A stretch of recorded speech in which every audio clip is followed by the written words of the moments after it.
নমস্কার বন্ধুরা, কেমন আছো তোমরা সবাই? আশা করছি তোমরা সবাই ভালো আছো, সুস্থ আছো। তো দেখো কি হয়েছে।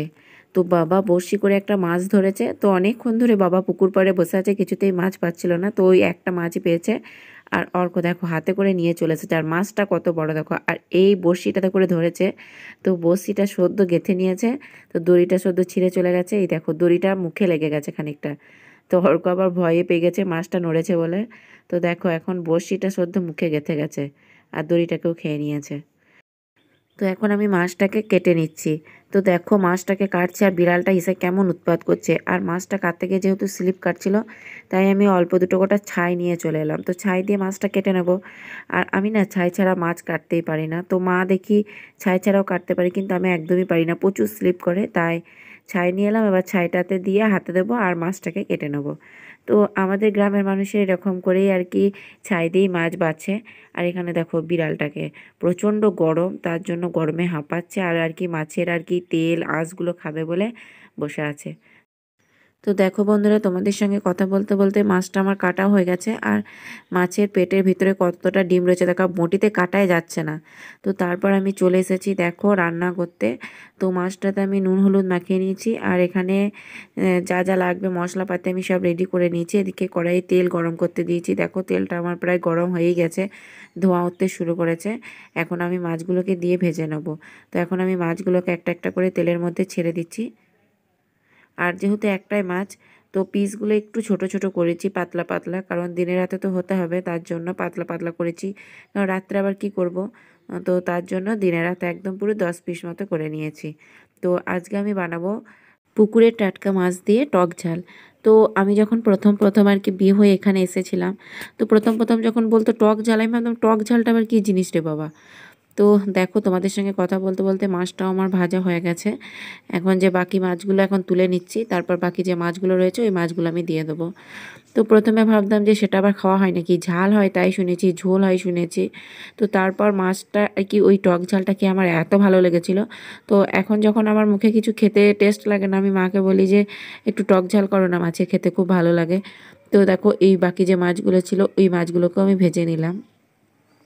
তারপর দেখো মাছের পেটের ভিতরে যে ডিমটা ছিল, ভাবলাম ডিমটা আবার কি করব রেখে দিয়ে, তাই ডিমগুলোকেও ভেজে নিচ্ছি, ওই টক ঝালের মধ্যেই আমি দিয়ে দেবো। আর আমার হাতের এই টক ঝাল খেতে না আমাদের বাড়ির সবাই খুব ভালোবাসে। তো আমার ননদের ছেলেও এসে যখনই আসে বলবে মামিমা ঝোল করো না, ঝাল করো না, আর কি টক ঝাল করো। তো এইদিকে দেখো ডিমটাও আমার ভাজা হয়ে গেছে।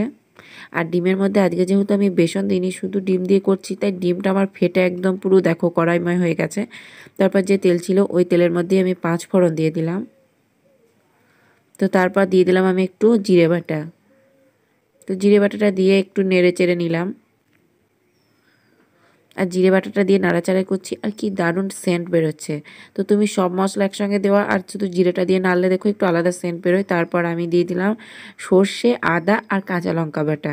তো আজকে আমি শুকনো লঙ্কা দিইনি, কাঁচা লঙ্কা বাটা দিয়েছি।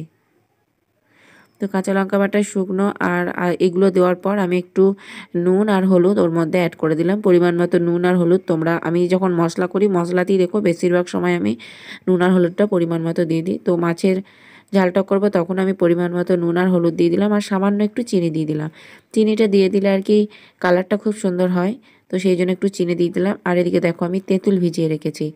তো তেঁতুল থেকে শাঁস থেকে আর কি তেঁতুলের শাঁসটা বার করে নিয়ে একটু একটু করে মশলাটা কষানোর সময় তেঁতুলগুলোর জলটা একটু একটু করে আর কি মশলাটা কষানোর সময় দিয়ে, তো মশলা কষানোর সময় তেঁতুলগুলোর জলটা একটু করে দিচ্ছি আর মশলাটা আমি কষিয়ে নিচ্ছি। আর যেহেতু সর্ষে বাটা দিচ্ছি বেশিক্ষণ কষাবো না, তাহলে একটু তিতো তিতো লাগবে। তো তারপর দেখো আমি পরিমাণ মতো যতটা জল লাগবে আর কি তেঁতুলগুলোর জলটা শাঁস থেকে আর কি তেঁতুলটাকে বার করে নিয়ে জলটার মধ্যে দিয়ে দিলাম। তারপর আমি যেহেতু টক ঝাল করছি, তেঁতুল দিয়েছি, তাই একটু সামান্য চিনি দিতে হবে। একটু চিনি দিয়ে দিলাম। দেখো এদিকে আমার আর কি ঝোলটা ফুটতে শুরু করে দিয়েছে।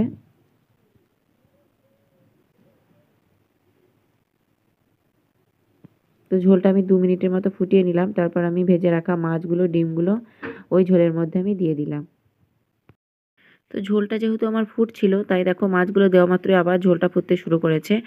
আর মাছগুলো ডোবার মতো আর কি ঝোলটা রাখতে হবে, তাহলে মাছের ভিতরে আর কি ঝালটাকে ঝোলটা আর কি ঢুকবে, আর তাহলে মাছের টেস্টটা খুব সুন্দর হয়। তো দেখো আমি একদম যতটা পরিমাণ দরকার আর কি মাছটা ডোবার জন্য ততটা আর কি জল দিয়ে দিলাম। এবার আমি জল দেওয়ার পর মোটামুটি 5 মিনিটের মতো ঝোলটাকে ফুটিয়ে নেব। কারণ 5 মিনিটের মতো ঝোলটাকে ফুটিয়ে নিলে ওর ভিতরে মাছের ভিতরে আর কি ঝোলটা ঢুকে যাবে আর মাছগুলো দেখো একটু নরম নরম ভাব চলে আসবে।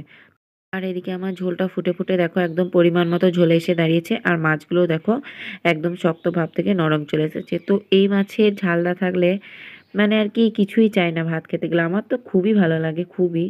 তো এখন আমার রান্নাটা হয়ে গেছে, আমি ওভেনটা আর কি বন্ধ করে দিলাম। তো দেখো মাছের ঝাল টকটা আমার পুরোপুরি রেডি হয়ে গেছে।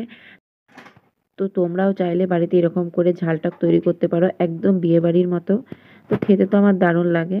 তো তোমাদের এই রেসিপিটা কেমন লাগলো অবশ্যই কমেন্ট করে জানিও। ভালো লাগলে ভিডিওটাতে একটা লাইক করো, শেয়ার করো আর চ্যানেলটিকে সাবস্ক্রাইব করে রেখো। তো দেখো বন্ধুরা কালারটা কত সুন্দর এসেছে। তো এইটা দিয়ে যদি একটু খুব বেশি পাতলা পাতলা করে ঝোল করা হয় না টক ঝালে, সেটাও ভালো লাগে। আবার একদম আমি যেমন করেছি এরকম করলেও কিন্তু খেতে খুব ভালো লাগে।